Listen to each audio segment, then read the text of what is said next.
Dear students, आज हम isomers के बारे में पढ़ेंगे। और आइसोमर्स में जो हम यहाँ पे डिस्कस करेंगे दैट इज़ कन्फर्मेशनल आइसोमर्स। तो पहले आइसोमर्स के बारे में बताएंगे। आइसोमर्स हम कैसे डिफ़ाइन करेंगे। इसको डिफ़ाइन करने के लिए पहले हम एक एग्जांपल ले लेंगे। जैसे कि यहाँ पे CH3 CH2 CH2 CH3 ये एक कंपाउंड है और इसका नाम है एन ब्यूटेन। तो अगर ये आप लिखेंगे इस तरह से CH3 CH CH3 CH3 और इसका नाम है आइसोब्यूटेन। ये दो कंपाउंड्स हैं। और अगर इसकी मॉलिक्यूलर फार्मूला देखेंगे, यहाँ पे कार्बन 4 है और H10 है। यहाँ भी कार्बन 4 है और H10 है। अगर आप ब्यूटेन और आइसोब्यूटेन, एन ब्यूटेन और आइसोब्यूटेन की प्रॉपर्टीज़ के बारे में देखेंगे, they will show different properties दो देयर मॉलिक्यूलर फार्मूला सेम। तो वो कंपाउंड्स जिनकी मॉलिक्यूलर फार्मूला सेम हो, those compounds which have same molecular formula but different properties, they are called isomers. So N-butane and isobutane, they would be isomers. तो हम isomers को कैसे define करेंगे? वो कंपाउंड्स जिनकी मॉलिक्यूलर फार्मूला सेम हो but properties different हो, उनको ही हम आइसोमर्स कहेंगे। तो isomers are the compounds having same molecular formula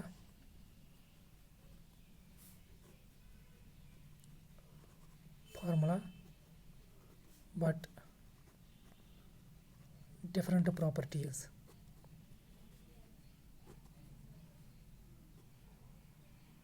तो आइसोमर्स उन कंपाउंड्स को कहेंगे जिनकी मॉलिक्यूलर फार्मूला सेम होती है बट प्रॉपर्टीज डिफरेंट होती हैं। एंड जो ये फिनोमिनन है, it is called isomerism. And the phenomenon is called isomerism. तो ये आइसोमर्स हैं। तो एन ब्यूटेन और आइसोब्यूटेन आइसोमर्स हैं क्योंकि ये वो कंपाउंड्स हैं जिनकी मॉलिक्यूलर फार्मूला सेम है बट इनकी जो प्रॉपर्टीज़ हैं वो डिफरेंट हैं। अब ये जो इनकी डिफरेंट प्रॉपर्टीज़ हैं वो इसलिए डिफरेंट है because they have different structure. तो sometimes what you will find, जो कंपाउंड्स होंगे उनकी सेम मॉलिक्यूलर फार्मूला होगी बट डिफरेंट प्रॉपर्टीज़ होंगी, बट वो डिफरेंट प्रॉपर्टीज़ होंगी due to different structure, then they are called structural isomers. तो ऐसे आइसोमर्स को कहेंगे स्ट्रक्चरल आइसोमर्स। जैसे इस तरह से they are examples of structural isomers. इसी तरह से एक और है दैट इज़, तो हम कहेंगे कि ये दो जो हैं they are examples of structural isomers. इसी तरह से एक और क्लास भी है जहाँ पे दो कंपाउंड्स होंगे जिनकी मॉलिक्यूलर फार्मूला सेम होगी बट जो उनकी डिफरेंट प्रॉपर्टीज़ होगी वो होगी due to different orientation of groups और atoms in space like this. अगर हम इसकी एग्जांपल दे देंगे यहाँ पे, अगर मैं यहाँ पे ये एग्जांपल दे दूँगा,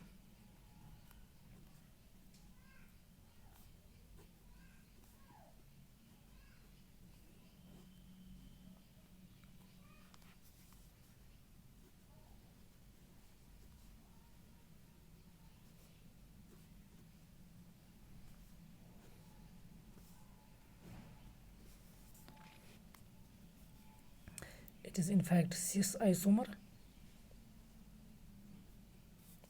it is in fact trans isomer, trans isomer, cis isomer अगर similar groups on the same side of the double bond होंगे और अगर similar groups opposite side of the double bond होंगे तो इसको ट्रांस आइसोमर कहते हैं।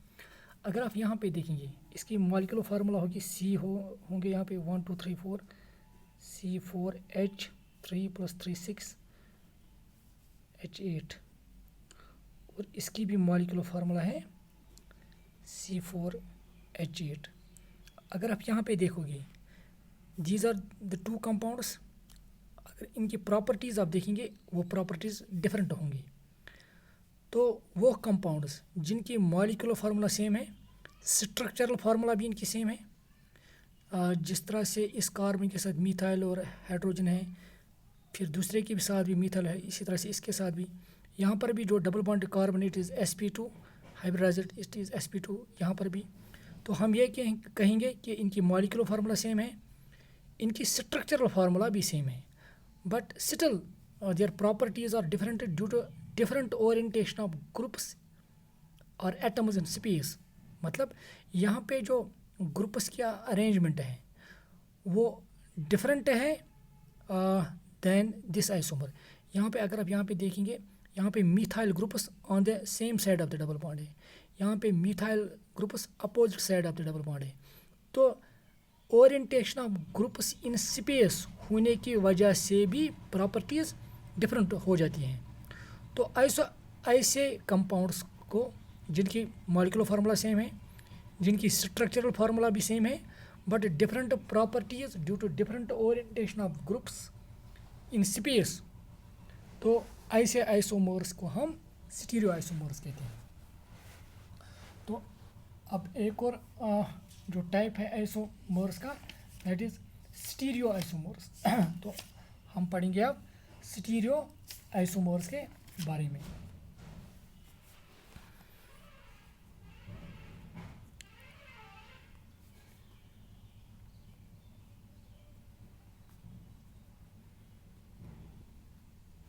तो स्टीरियो आइसोमर्स क्या है? These are the isomers which have same molecular formula but which have same molecular formula, same structural formula, but different properties due to different orientation of groups in space. तो हम कहेंगे isomers which have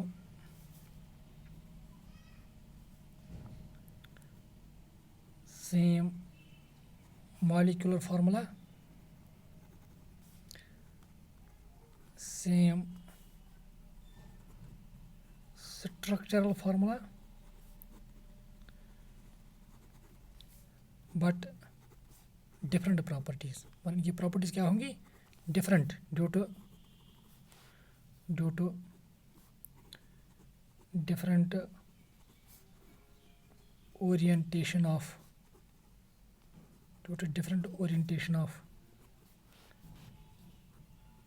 atoms or groups in space are called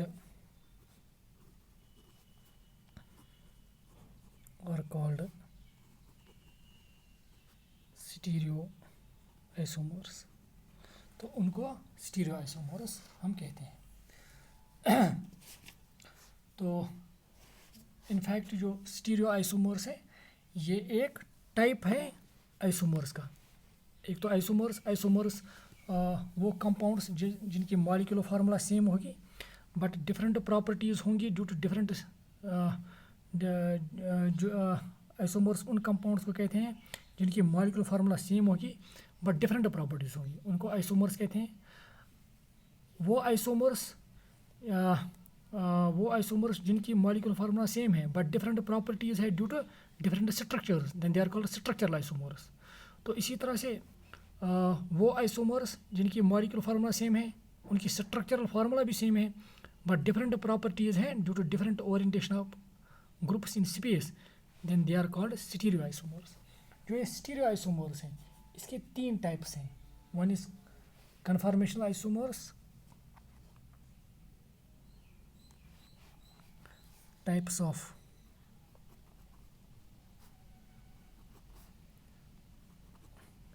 yeah stereo isomers. और यहाँ पे मैं बताऊँगा isomers which have same molecular formula, same structural formula, but different properties,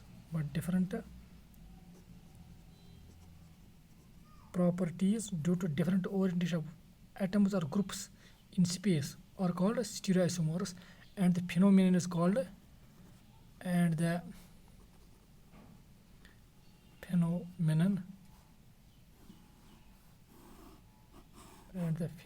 is called stereoisomerism, and the phenomenon is called stereoisomerism. अब types of stereoisomerism. Types of stereoisomerism. एक तो इसका type है that is conformational isomerism. Second one is geometrical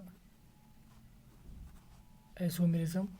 और तीसरा है that is optical isomerism. तो आज हम पढ़ेंगे conformational isomerism. Conformational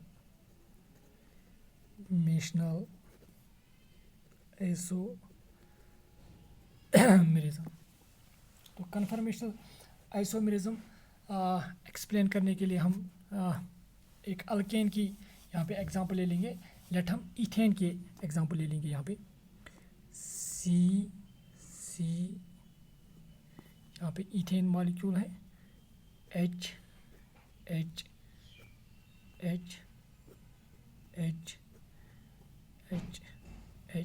it is ethane.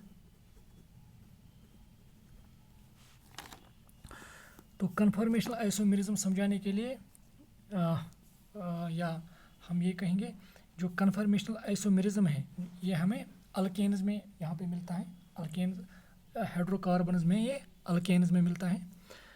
तो अगर हम यहाँ पे ईथेन जो हमने यहाँ पे एग्जांपल लिए जो यहाँ पे कार्बन और कार्बन के दरमियान जो बॉन्ड है दैट इज सिंगल बॉन्ड. और ये जो सिंगल बॉन्ड है यहाँ पे जो ये इलेक्ट्रॉन क्लाउड है ये इंटर न्यूक्लियर एक्सीज. अगर आप इसका कार्बन एटम का न्यूक्लियस और इसका न्यूक्लियस यह है इसकी इंटर न्यूक्लियर एक्सीज.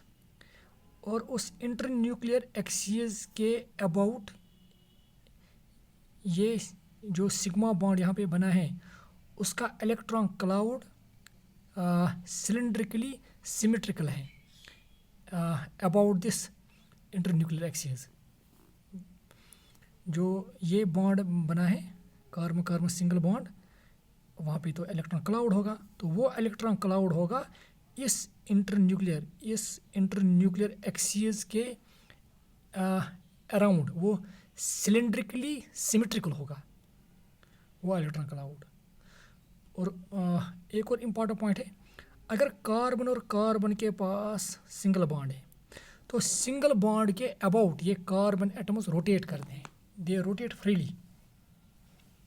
तो अगर ये रोटेट फ्रीली कर रहे हैं अगर ये रोटेट कर रहा है तो इस हाइड्रोजन एटम जो है इसकी relative position with respect to the hydrogen atoms of this carbon it will change.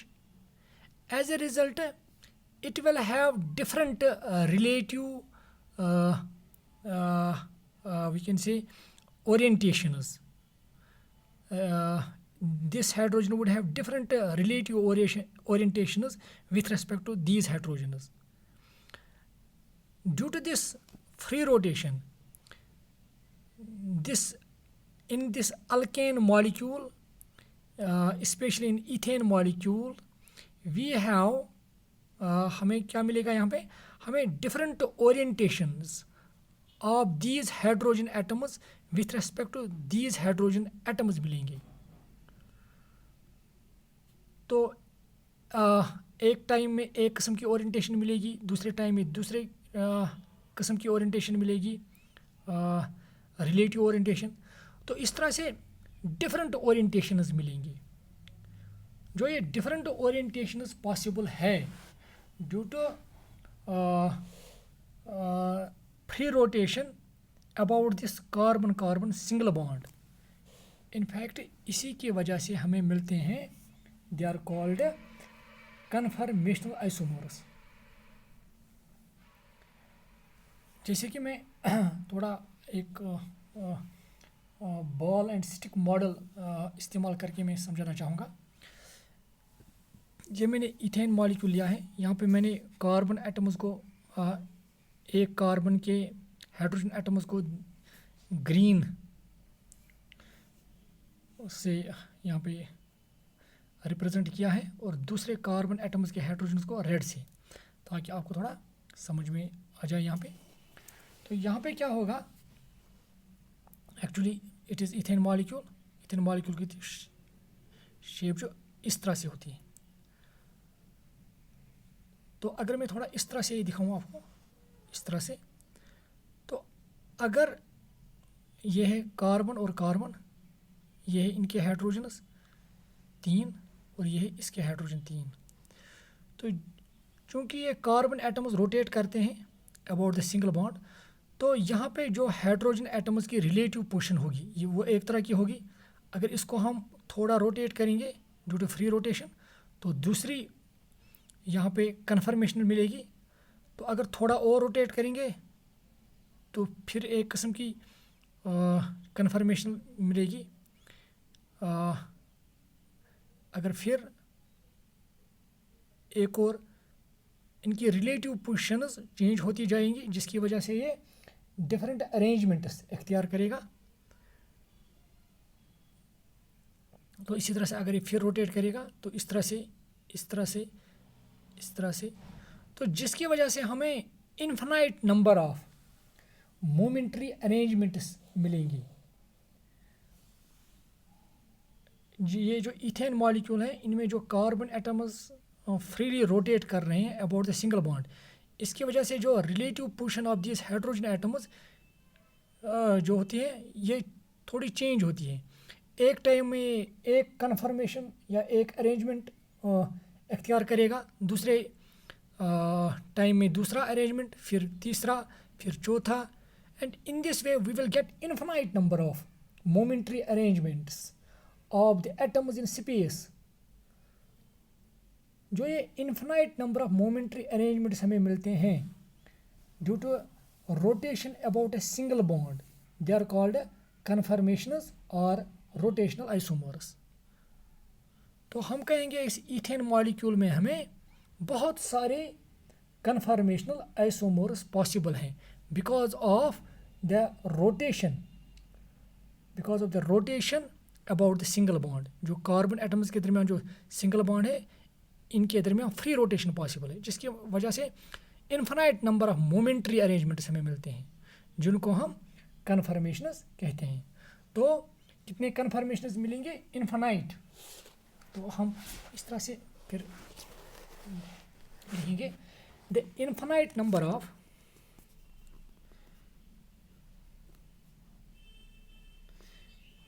the infinite number of momentary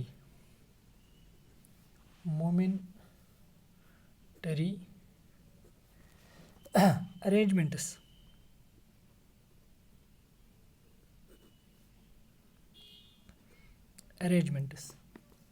the infinite number of momentary arrangements of the atoms in space which result through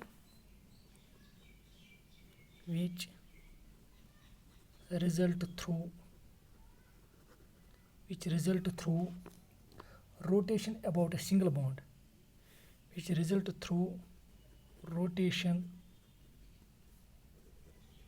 about a single bond or called, इन्हीं को कहते हैं, or called conformational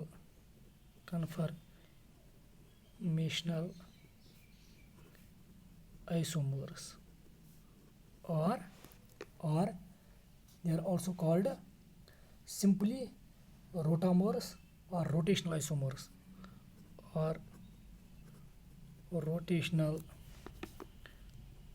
isomers or rotamers simply.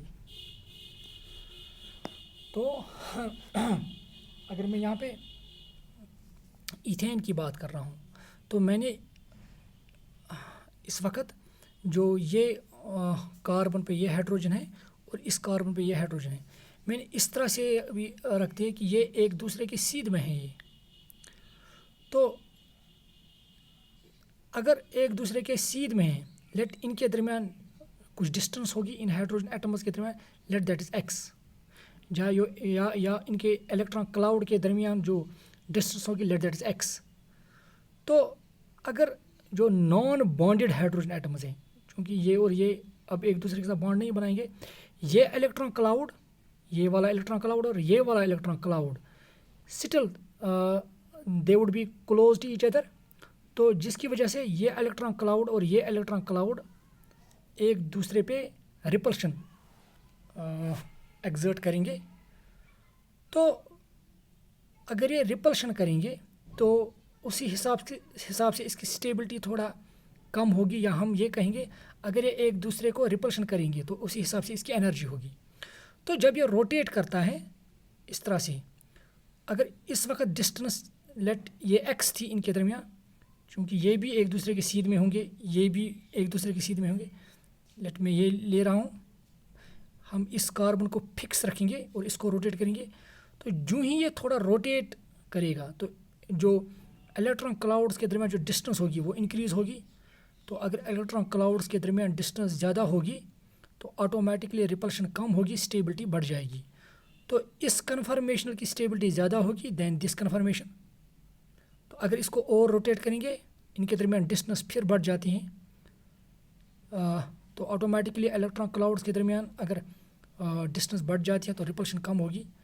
तो अगर आप इस तरह से आप इसको ले लोगे तो यहाँ पे डिस्टेंस हाइड्रोजन एटम्स के इलेक्ट्रॉन क्लाउड्स, जो हाइड्रोजन एटम्स दो कार्बन एटम्स के पास हैं, इसके इस हाइड्रोजन के साथ जो इलेक्ट्रॉन क्लाउड है कार्बन और हाइड्रोजन के दरमियान, और ये वाला इलेक्ट्रॉन क्लाउड, इस वक्त ये मैक्सिमम दूरी पे होंगे। तो इस वक्त रिपल्शन मिनिमम होगी, तो स्टेबिलिटी इस कन्फर्मेशन की सबसे ज़्यादा होगी। अगर ये थोड़ा और रोटेट करेगा बेशक ये इससे दूर हो जाएगा, मगर इसकी यहाँ से ये नज़दीक आएगा, तो फिर रिपल्शन थोड़ा इस पे ज़्यादा होगी। तो अगर रिपल्शन ज़्यादा होगी तो स्टेबिलिटी कम होगी। तो सबसे ज़्यादा स्टेबल होगा ये इस वक्त जब ये इस तरह से जब ये रोटेट करेगा, तो इस हालत में ये सबसे ज़्यादा स्टेबल होगा। तो सबसे ज़्यादा स्टेबल इस वजह से इसलिए है कि यहाँ पे जो इलेक्ट्रॉन क्लाउड्स हैं वो मैक्सिमम दूरी पर होंगे, जिसकी वजह से रिपल्शन मिनिमम होंगी, स्टेबिलिटी ज़्यादा होगी। और अगर जब ये फिर रोटेट करेगा तो a time will reach when they will be in a same line, जब ये एक ही लाइन में होंगे या एक ही यहाँ पे ये और ये एक ही सीध में आ जाएंगे, तो इस वक्त जो इलेक्ट्रॉन क्लाउड्स के दरमियान डिस्टेंस होगी वो मिनिमम होगी और स्टेबिलिटी मिनिमम होगी। तो इस कन्फर्मेशन की स्टेबिलिटी मिनिमम होगी। अगर जो ही रोटेट करेगा स्टेबिलिटी बढ़ जाएगी बढ़ जाएगी बढ़ जाएगी बढ़ जाएगी और यहाँ पे मैक्सिमम स्टेबिलिटी होगी। तो उसके बाद जो ये जो कन्फर्मेशन है इसकी स्टेबिलिटी फिर कम हो जाएगी, फिर कम हो जाएगी, फिर कम हो जाएगी। तो इस तरह से तो इस इथेन मॉलिक्यूल की वो कन्फर्मेशन जहाँ पे hydrogen atoms of two carbon atoms, ये जो हाइड्रोजन एटम्स हैं एक दूसरे के सीध में हैं, इसको हम इक्लिप्सड कन्फर्मेशन कहते हैं। और इक्लिप्सड कन्फर्मेशन में इलेक्ट्रॉन क्लाउड्स, ये वाला इलेक्ट्रॉन क्लाउड और ये वाला इलेक्ट्रॉन क्लाउड मिनिमम डिस्टेंस पे होता है और स्टेबिलिटी कम होती है। और रोटेट करने के दौरान ए टाइम रीचेस, जब ये मैक्सिमम डिस्टेंस पे होता है तो इस वक्त स्टेबिलिटी जो होगी वो मैक्सिमम होगी, क्योंकि रिपल्शंस मिनिमम होगी, क्योंकि इलेक्ट्रॉन क्लाउड्स ये और ये इलेक्ट्रॉन क्लाउड मैक्सिमम दूरी पर है, तो रिपल्शंस क्या होंगे, मिनिमम, स्टेबिलिटी क्या होगी, मैक्सिमम। और इस कन्फर्मेशन को स्टैगर्ड कन्फर्मेशन कहते हैं। तो जो यहाँ पे जो कन्फर्मेशन डिफरेंट हमें मिलते हैं, इनमें एक है वो जहाँ पे मिनिमम स्टेबिलिटी है, दैट इज इक्लिप्स्ड, और यहाँ पे मैक्सिमम स्टेबिलिटी है, दैट इज स्टैगर्ड। जो इसके दरमियान कन्फर्मेशन मिलेगी, ये वाली, they are called skew conformations. तो ईथेन मॉलिक्यूल में there are infinite number of conformations. तो इन कन्फर्मेशंस में दो जो एक्सट्रीम कन्फर्मेशंस हैं, जो जिनकी इम्पोर्टेंस है सबसे ज़्यादा, one is eclipsed which is highly unstable, and the second one is staggered which is most stable.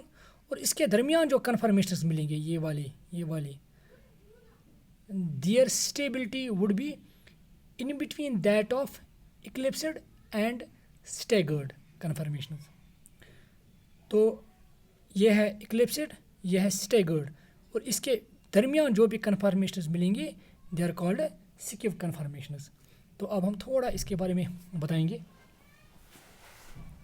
तो अब अगर मैं ईथेन मॉलिक्यूल को यहाँ पे अब थोड़ा रिप्रेजेंट करूँ इस तरह से,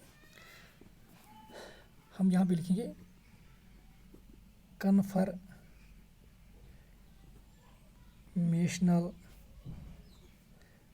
आइसोमर्स ऑफ ईथेन। तो अगर मैं 2D रिप्रेजेंटेशन ईथेन की दिखाऊं, 2 dimensional representation, 2D representation of ethane, ताकि आपको ये समझ आए। इसमें एक तरीका दैट इज कॉल्ड सॉहर्स फार्मूला, इसके ज़रिए हम दिखाते हैं। सॉहर्स फार्मूला। तो ईथेन को इसमें हम कैसे दिखाते हैं, हम जो कार्बन कार्बन बॉन्ड है, यहाँ पे कार्बन कार्बन बॉन्ड, इसको हम इस तरह से टिल्टेड दिखाते हैं, लाइक दिस। ये है कार्बन और ये है दूसरा कार्बन। इसको थोड़ा लंबा खींचते हैं ताकि अच्छे से समझ आ जाए। तो ये जो कार्बन है, अगर मैं इस तरह से मॉलिक्यूल को रख रहा हूँ, तो ये कार्बन जो फ्रंट वाला कार्बन है, ये वाला कार्बन हम दिखा रहे हैं, ये वाला कार्बन, और जो बैक वाला कार्बन है वो यहाँ पे दिखा रहे हैं। तो अगर मैं यहाँ पे अब मुझे ये तो कार्बन एटम्स है वहाँ पे, अब यहाँ पे 3 हाइड्रोजन्स है। अब एक तरीका है, आप इनको कैसे दिखाएंगे इन 3 हाइड्रोजन्स को, आप सिंपली यहाँ पे वाई लिखिएगा, वाई लेटर इंग्लिश का वाई, इस तरह से यहाँ पे। तो यहाँ पर भी आप वाई लिख सकते हैं।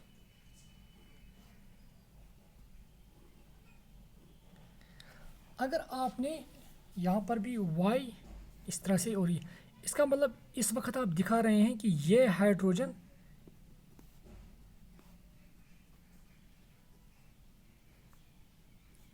अगर आप ये इस तरह से आप दिखा रहे हैं, इसका मतलब है कि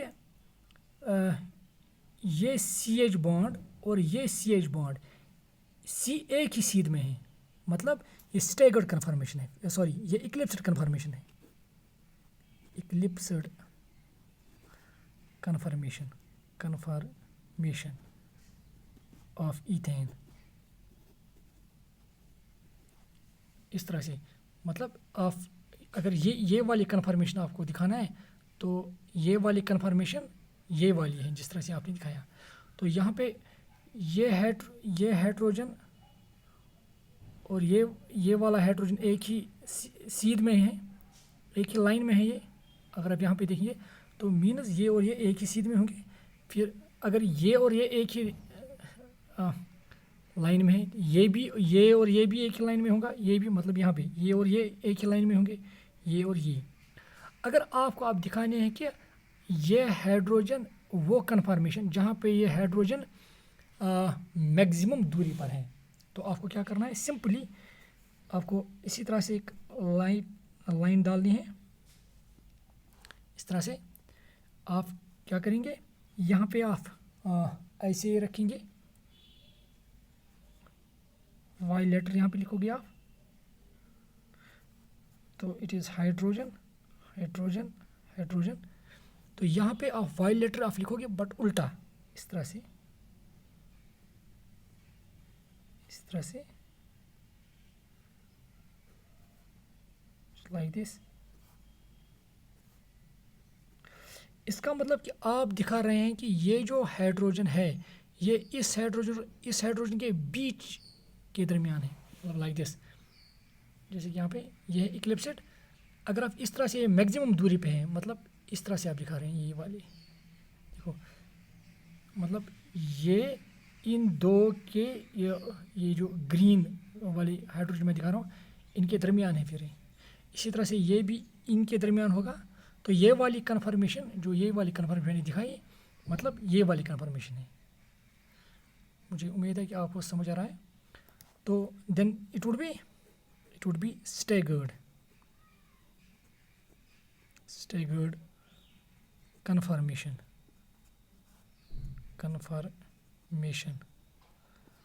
ऑफ ईथेन। तो मगर यहाँ पे बहुत सारे बनेंगे। अगर आप यहाँ देखिए, इट इज़ इक्लिप्सेड, तो जो ही ये रोटेट करेंगे एक कन्फर्मेशन ये भी बनेगी, एक ये भी बनेगी, एक ये भी बनेगी, एक ये भी बनेगी। जो बीच में जो conformations, infinite number of conformations बनते हैं स्टैगर्ड और इक्लिप्सेड के दरमियान जो कन्फर्मेशंस बनते हैं, they are called skew conformations. It should be noted here, they are called skew conformations. तो यहाँ पे the conformations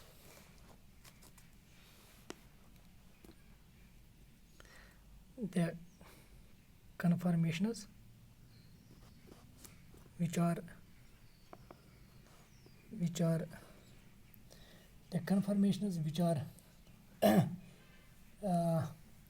lying in between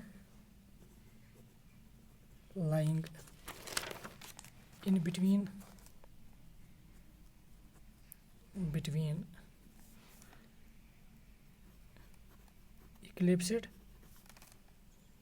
and staggered conformation are called उनको क्या कहते हैं, are called skew, or they are also called gauge conformations.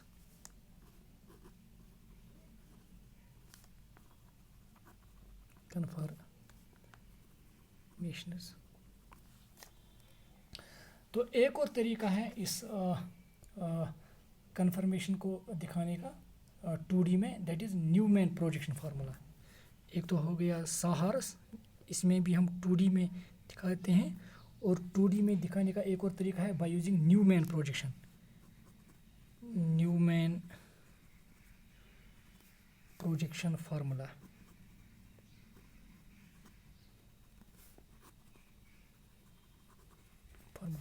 यहाँ पे आप क्या करते हैं, अगर आपको ये ईथेन दिखाना है, जैसे इस तरह से, ये कौन सी कन्फर्मेशन है, इट इज़ सिंपली यहाँ पे इट इज़ इक्लिप्सेड।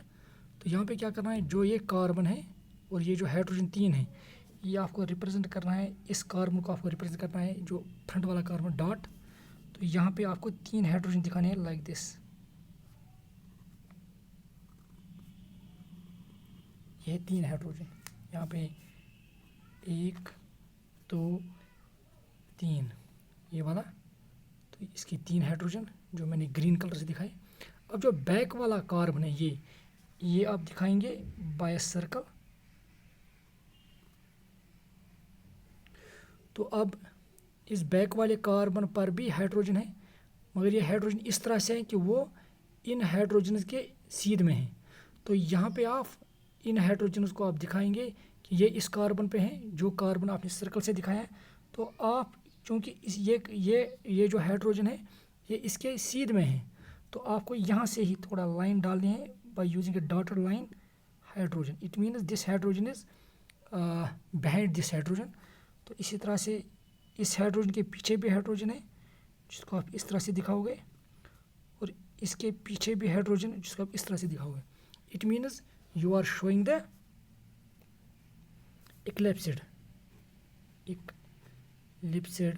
conformation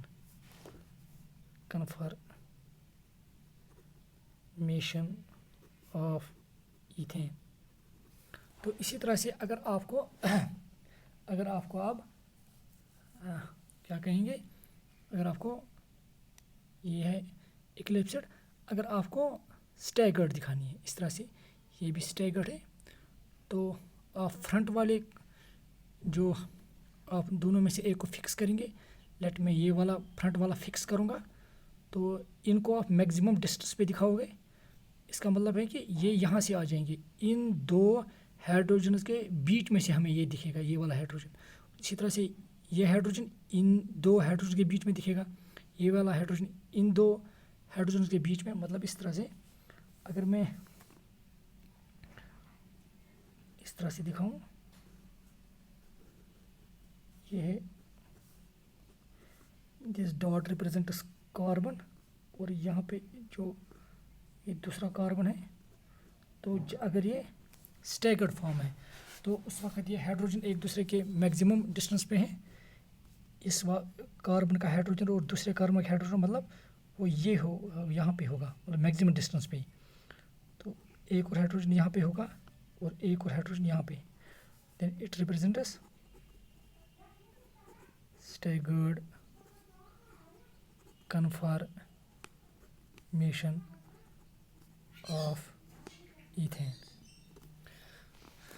तो यह है तरीका किस तरह से हम दिखाते हैं 3D जो फार्मूला है, जो 3D स्ट्रक्चर है, वो हम किस तरह से 2D में दिखाते हैं by using sawhorse formula and Newman projection formula. एक और इम्पॉर्टेंट पॉइंट है यहाँ पे, अगर हम यहाँ पे जो अगर हम यहाँ पे एक ग्राफ डालेंगे यहाँ पे, तो एक साइड में हम पोटेंशियल एनर्जी ले लेंगे,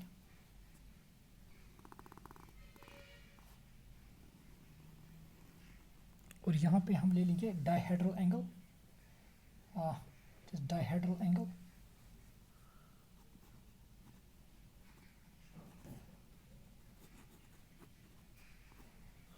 यहाँ पे पोटेंशियल एनर्जी,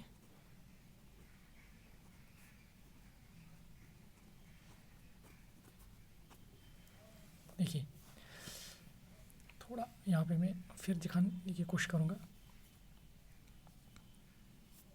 अगर मैं पहले इक्लिप्सड फॉर्म ले लूँगा इथेन की, तो ये जो अगर हाइड्रोजन है, ये कार्बन है, और ये एक और कार्बन है, अगर हम इसका एक प्लेन बनाएंगे, ले लेंगे इस हाइड्रोजन, इस कार्बन और इस कार्बन का प्लेन, ये प्लेन समझो आप. और अगर मैं अब ये प्लेन और इसका प्लेन अब ले लूँगा, इस हाइड्रोजन इस कार्बन का प्लेन में यूज़ करूँगा बाय यूजिंग दिस हाइड्रोजन, इस हाइड्रोजन इस कार्बन का प्लेन, कार्बन चाहे आप ये प्लेन इस्तेमाल करोगे या ये प्लेन, पहले जो फ्रंट वाले हाइड्रोजन से आप प्लेन दिखाओगे यहाँ पे, या बैक वाले हाइड्रोजन जो है कार्बन पे, उनसे आप प्लेन दिखाओगे. तो दोनों वक्त प्लेन में जो कार्बन होंगे वो दोनों कार्बन आ जाएंगे.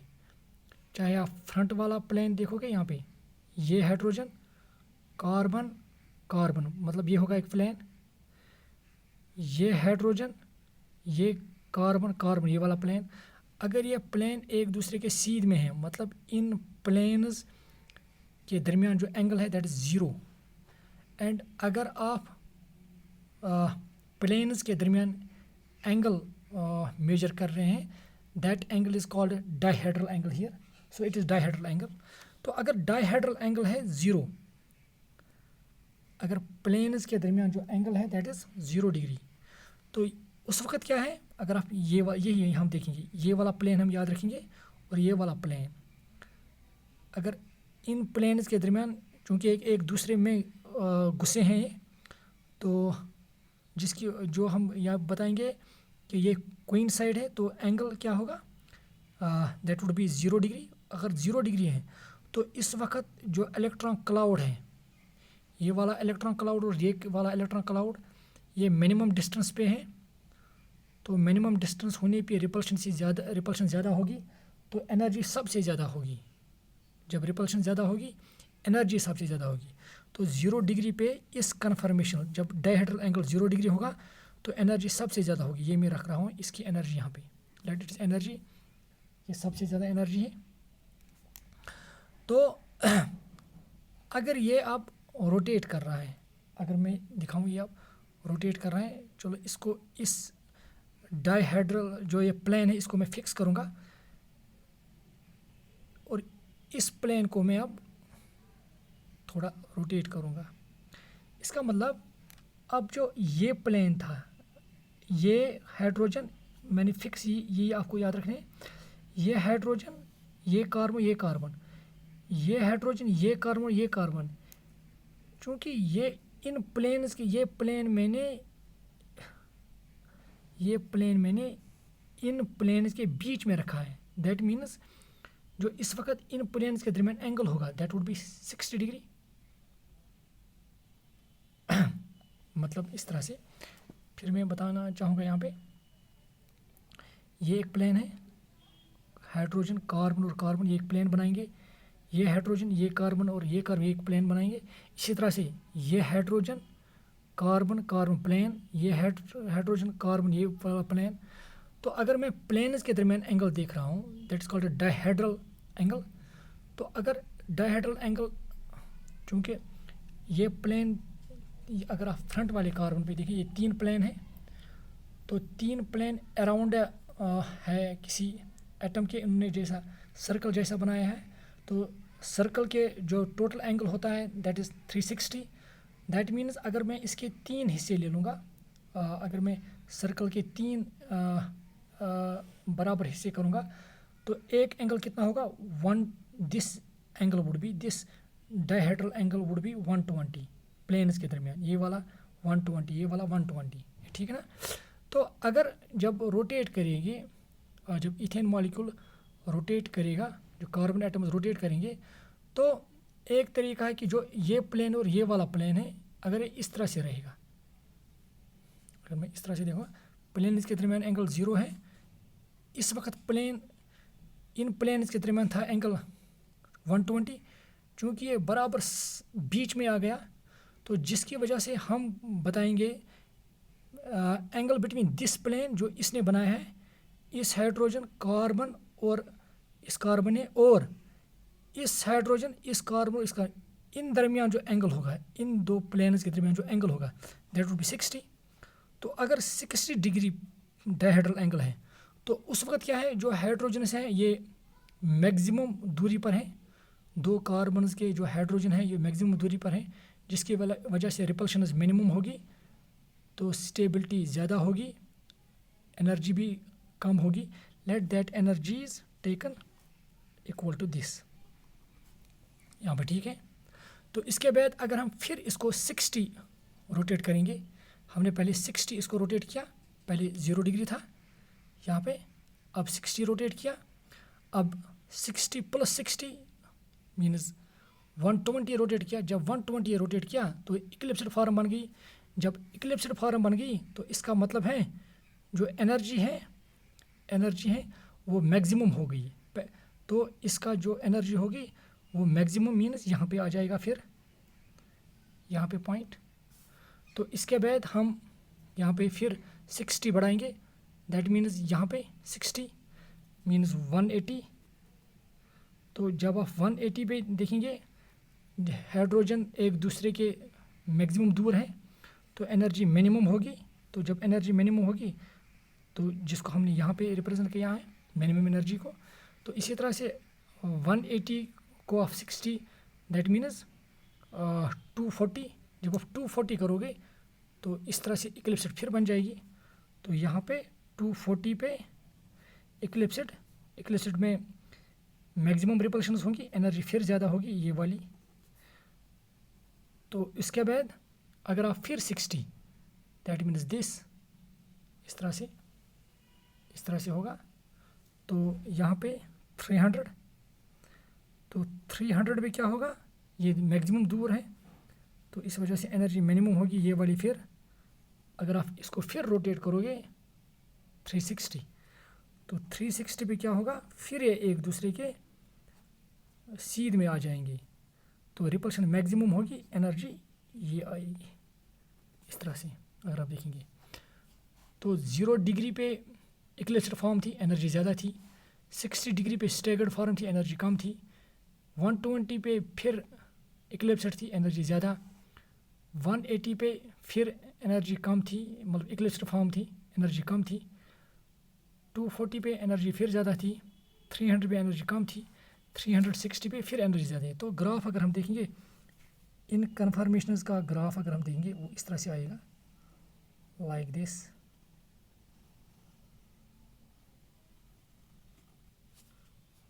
just like this, sorry,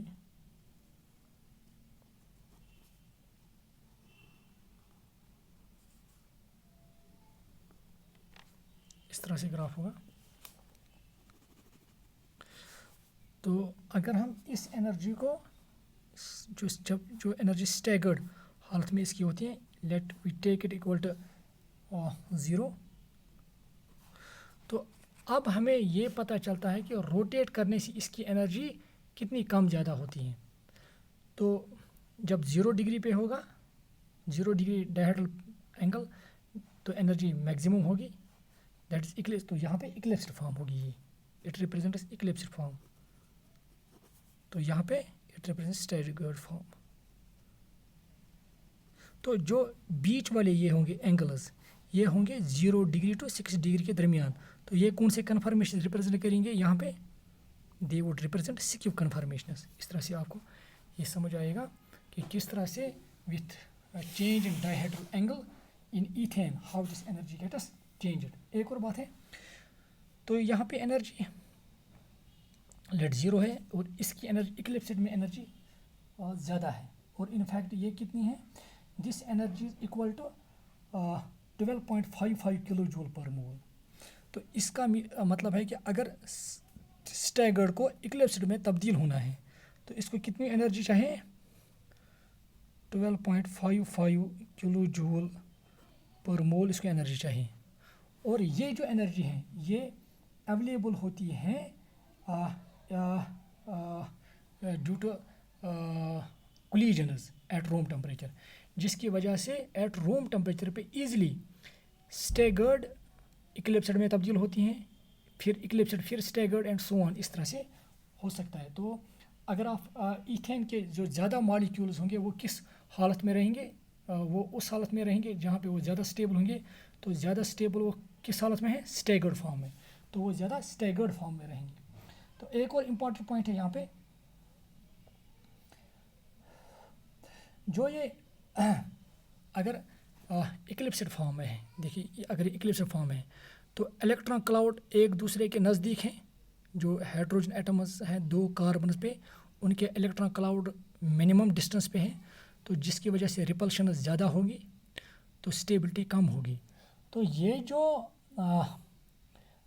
stability ये जो स्टेबिलिटी इन रिपल्शंस की वजह से कम या ज़्यादा हो जाती हैं, क्योंकि इक्लिप्स्ड फॉर्म में ये हाइड्रोजन के इलेक्ट्रॉन क्लाउड एक दूसरे के नज़दीक हैं, जिसकी वजह से इसकी स्टेबिलिटी कम हो जाती है। तो ये जो रिपल्सिव इंटरेक्शंस हैं between the electron clouds which effect the stability of a conformation, that is called torsional strain, और इसको कहते हैं टॉर्शनल स्ट्रेन। तो हम कहेंगे इक्लिप्स्ड फॉर्म में टॉर्शनल स्ट्रेन सबसे ज़्यादा होगा, तो स्टैगर्ड फॉर्म में टॉर्शनल स्ट्रेन सबसे कम होगा। तो ये टॉर्शनल स्ट्रेन कितना होगा, it will depend on the dihedral angle. तो ये था different conformations of ethane. Thank you dear students.